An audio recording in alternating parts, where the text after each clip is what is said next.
Hello students, welcome back. तो students, last lecture में अपन अध्याय 1 शुरू कर चुके थे जिसका नाम था मानव भूगोल।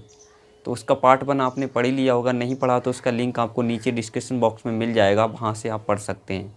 तो इस वीडियो में अपन कुछ महत्वपूर्ण क्वेश्चन से देखेंगे जो एग्ज़ाम की दृष्टि से काफ़ी ज़्यादा महत्वपूर्ण हैं।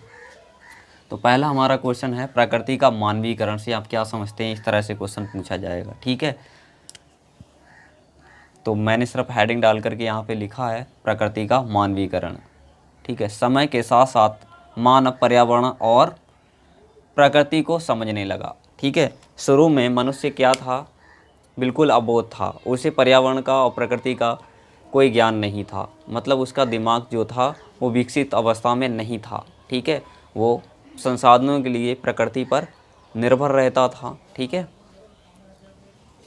अब उसका दिमाग धीरे धीरे कैसा होने लगा? विकसित हो। मानवीकरण का मतलब जो प्रकृति है वो मनुष्य के कब्जे में आ गई थी, वो पूरी तरह से उसे समझ चुका था, उसका उपयोग करने लग गया था, ठीक है। मानव ने अपना सामाजिक और सांस्कृतिक विकास किया।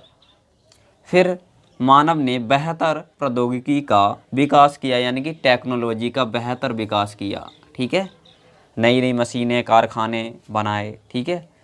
और जिसके द्वारा संसाधनों के द्वारा, जो प्राकृतिक संसाधनों को वो टेक्नोलॉजी के द्वारा निकालना शुरू कर दिया उसने। प्रौद्योगिकी के विकास के बाद मनुष्य ने अस्पताल बनाए, नगर, खेत, मैदान, चरगाह, पतन यानी कि एयरपोर्ट वगैरह, और अंतरिक्ष में उपग्रह यानी कि सैटेलाइट बना दिए, आदि का विकास किया, ठीक है। उसके बाद है प्रौद्योगिकी का विकास, यानी कि टेक्नोलॉजी का विकास कैसे किया, ठीक है। तो मनुष्य ने प्रकृति के नियमों को समझा, फिर प्रौद्योगिकी का विकास किया। पहले वो प्रकृति के बारे में मतलब उसे कोई भी ज्ञान नहीं था, ठीक है। धीरे धीरे उसने प्रकृति के बारे में समझा, प्रकृति के नियमों को समझा, फिर क्या किया उसने? टेक्नोलॉजी का विकास किया। उदाहरण के लिए समझ सकते हैं घर्षण और ऊष्मा, ठीक है। घर्षण मतलब उसने देखा, जो पत्थर वगैरह को घर्षण करके देखा तो उससे आग उत्पन्न हो गई, ऊष्मा उत्पन्न हुई, तो उसे इसकी वजह से आग का ज्ञान हुआ, ठीक है, घर्षण के द्वारा और ऊष्मा एवं ऊष्मा, ठीक है। तो घर्षण और ऊष्मा की संकल्पनाओं ने आग की खोज में हमारी मदद की। आज हम आग का प्रयोग करने लग गए हैं, ठीक है। जब मनुष्य ने दो पत्थरों को आपस में रगड़ा तो उससे आग उत्पन्न हो गई, तो उसे आग का ज्ञान हुआ, और आज मनुष्य आग का उपयोग करता चला आ रहा है, ठीक है। डीएनए और आनुवंशिकी, इन्हें समझने के बाद हम ज़्यादातर बीमारियों पर जीत प्राप्त कर चुके हैं, ठीक है।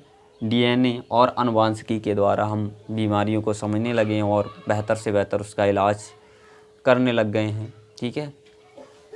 और लगभग काफ़ी बीमारियों पर इसके द्वारा जीत हासिल की जा चुकी है।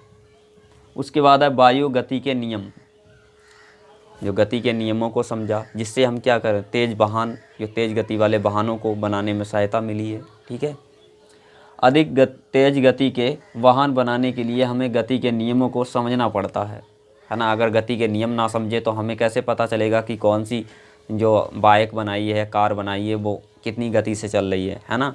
आगे चलकर अगर हम दूसरी बाइक बनाएंगे तो उससे ज़्यादा गतिशील अवस्था में बनाते हैं। क्यों बनाते हैं? क्योंकि हमें पता है, हमने गति के नियमों को समझ रखा है कि ये बाइक इतने किलोमीटर प्रति घंटा की स्पीड से चला करती थी, अब जो चल रही है वो इतनी तेज़ चलेगी, इतनी प्रति किलोमीटर घंटा की तेज़ी से गति करेगी, ठीक है।